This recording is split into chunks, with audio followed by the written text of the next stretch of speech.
प्रभु के पवित्र नाम की स्तुति हो। एक बार फिर हम प्रभु के कदमों में आए। जैसे हम पहले प्रभु का वचन सुन रहे हैं, एक बार फिर हम प्रभु का वचन सुनने जा रहे हैं और सीखने जा रहे हैं। आज के ध्यान के लिए हम दानियेल की पुस्तक उसका 1 अध्याय उसका 8 वचन पढ़ना चाहते हैं। Daniel chapter 1 verse 8। दानियेल 1 अध्याय उसका 8 वचन। पर दानियल ने अपने दिल विच मनशा बनी भई अपने ताई राजे दे स्वादले भोजन नाल अते उहदी शराब नाल जेड़ी ओ पींदा सी नपाक ना करे। परंतु दानियल ने अपने मन में ठान लिया कि वे राजा का भोजन खाकर और उसके पीने का दाख मधु पीकर अपवित्र ना हो। इधर में हम दानियल के बारे में देखते हैं। दानियल जो है वो पुराने नियम में परमेश्वर का प्रिय है और एक यहूदी मनुष्य है और राजवंशी है। यरूशलेम में से बंधुआ होकर बेबीलोन देश में चले गए, क्योंकि नबूकदनेस्सर राजा यरूशलेम के ऊपर हमला किया और वह बहुत से यहूदियों को बंधुए बनाकर बेबीलोन में ले गया। जब एक मनुष्य बंधुआ बनकर जाता है, आप उसके ऊपर ध्यान करें, फिर उसकी उधर में कोई भी अपनी मर्जी नहीं चल सकती। जिसके वो गुलाम होता है, जिसकी बंधुआई में होता है, वो राजा जो कुछ भी बोलेगा तो आज्ञा माननी पड़ेगी, मजबूरी है उधर। लेकिन मेरे प्रिय भाइयों बहनों, हम दानियेल के जीवन से एक बड़ी सीख प्राप्त करते हैं कि किधर भी हम चले जाएं, कितने भी मुश्किल स्थिति में हम जाएं, तो भी हमारा जीवता परमेश्वर हमारे साथ रहता है। वो हमें कभी छोड़ता नहीं है, लेकिन हम उसको अपने हृदय में याद रखें। हम उसके जीवते वचनों को ध्यान से पकड़े रखें। इधर में दानियेल के सामने एक बड़ा टेस्ट आता है। राजा आज्ञा देता है कि मेरे राज में से कुछ नौजवान लोगों को मेरे सामने लाया जाए, उनको अच्छी तरह भोजन वस्तु दिया जाए, फिर वो मेरे महल में काम करेंगे। अच्छा का ऑफर राजा निकालता है, जैसे आज भी हमारे लिए सरकार नौकरी निकालती है, ऐसा ही सिस्टम था उस समय।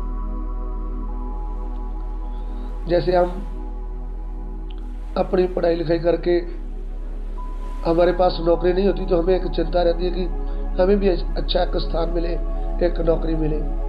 लेकिन उधर में तो राजा ने खुद ने ये एक अच्छा मौका दे रखा है।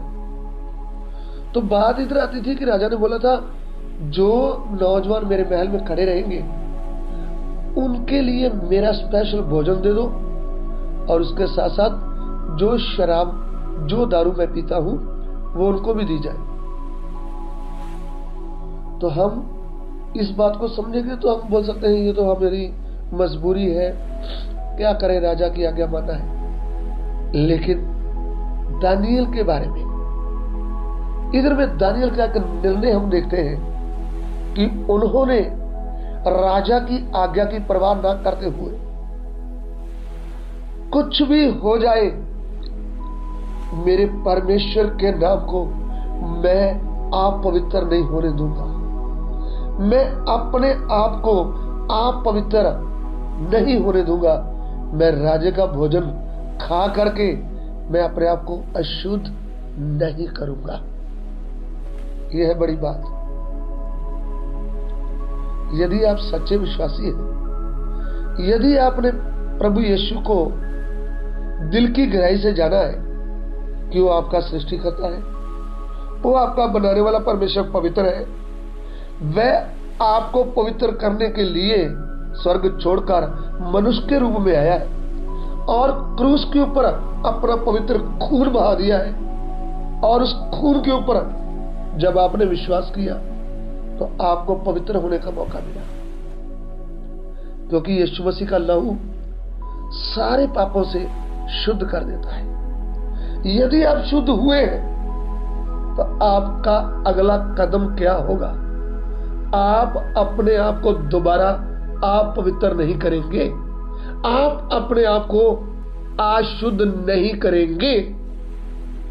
जैसे दानियल का निर्णय था, मैं नापाक वस्तु खाकर या अपवित्र वस्तु खाकर अपने आप को शुद्ध नहीं करूंगा। ऐसा आज हमारे जीवन में भी एक निर्णय होना चाहिए, क्योंकि दानियल के लिए प्रभु ने ऐसा आज्ञा दिया था ना, उसने आज्ञा माना।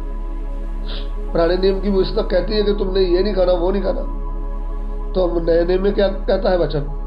दूसरी क्रंथियों की पत्री उसका 6वां अध्याय उसका 17वां वचन, 2 क्रंथी चैप्टर 6 वर्स 17, दूसरा क्रंथिया 6 अध्याय 17 वचन। ਇਸ ਲਈ ਉਹਨਾਂ ਵਿੱਚੋਂ ਨਿਕਲ ਆਓ ਅਤੇ ਅੱਡ ਹੋਵੋ, ਪ੍ਰਭੂ ਆਖਦਾ ਹੈ, ਅਤੇ ਕਿਸੇ ਪ੍ਰਿਸ਼ਟ ਵਸਤੂ ਨੂੰ ਹੱਥ ਨਾ ਲਾਓ, मैं ਤੁਹਾਨੂੰ कबूल कर लवांगा। इसलिए प्रभु कहता है, उनके बीच में से निकलो और अलग रहो और अशुद्ध वस्तु को मत छुओ, तो मैं तुम्हें ग्रहण करूंगा। इधर में परमेश्वर कहता है, तुम उनमें से निकल आओ।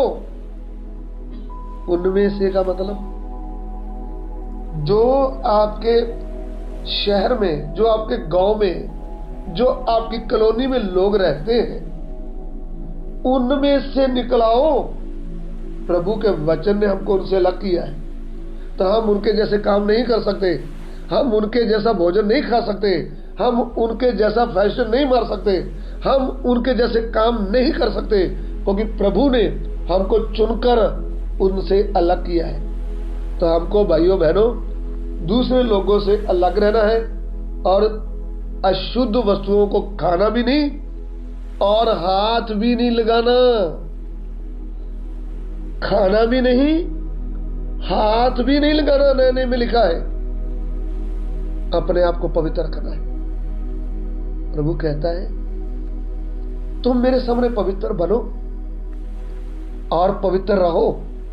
आज समय है पवित्र रहने का। यदि हम पवित्र रहेंगे, प्रभु के वचन के ऊपर बने रहेंगे, तो परमेश्वर हमारे साथ खड़ा हो जाएगा, जैसे दानियल के साथ खड़ा हो गया। आइए हम प्रार्थना करें। प्रभु, तेरे वचन की ओर मुझे खड़ा रहने के लिए तू मुझे शक्ति दे, ताकि मैं दुनिया से अलग रहूं और पवित्रताई के ऊपर बना रहूं। प्रभु जी, तेरे वचन से तूने हमसे बात किया, तेरा नाम महिमा पाए। पिता विनती को ग्रहण करे, यीशु मसीह के पवित्र नाम से मांगते, आमीन।